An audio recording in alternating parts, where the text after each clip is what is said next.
Yan.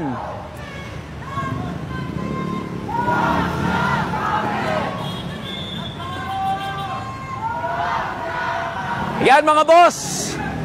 Nandito kami sa rekto para kalampagin ang gobyerno natin. Yan, i-record nyo na to. Utang ina nyo mga congressman. Galit na ang taong bayan. Ayan na mga boss, oh. Galit na ang taong bayan.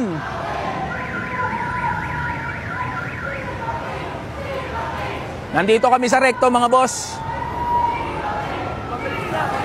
I-share nyo to, i-share nyo. I-record nyo na, i-share nyo na to. Ayan na mga boss, oh. Ayan. PhilHealth namin, wag na kawin. Yan, o, takbo daw. Urong daw, urong. O, yan, o. Ano? Utangin nyo mga congressman kayo, wag nyo nakawin yung PhilHealth namin. Ayan. Wag nyo nakawin yung pondo ng PhilHealth, wag nyo i-zero ang budget dyan.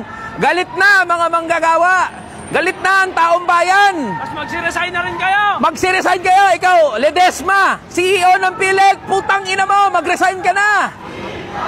Herbosa, isa ka pa, Secretary of Health, tang ina mo, magresign ka na. Kayo mga congressman, hayop kayo. Ayan na, galit na yung taong bayan, ha. Oh. Magandang araw po sa inyong lahat. Yan. At masayang-masaya tayo dahil napakaraming pumunta dito sa rally natin. Yan. Para ipanawagan na ibalik ang pondo ng PhilHealth at labanan itong patuloy na panggagago ng gobyerno. Yan. Laban. Laban lang. Yan, laban sabi nga lang. ni Prof. Celo Magno, this is the most corrupt budget in the history of Philippines. Kitang-kita po yan, no, sa pangungurakot ng mga politiko natin. Unang-una na si Speaker Romualdez at sa mga nasa House of Representatives na walang ginawa kundi magpamudmod ng ayuda.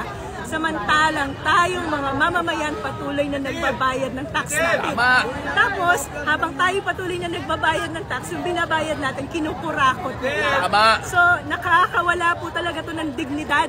Tama. Kaya after 20 years, nandito na naman ako sa Mindoro. Magkakasama na kami ni Prof. Celo Magno. PhilHealth namin, wag nakawin.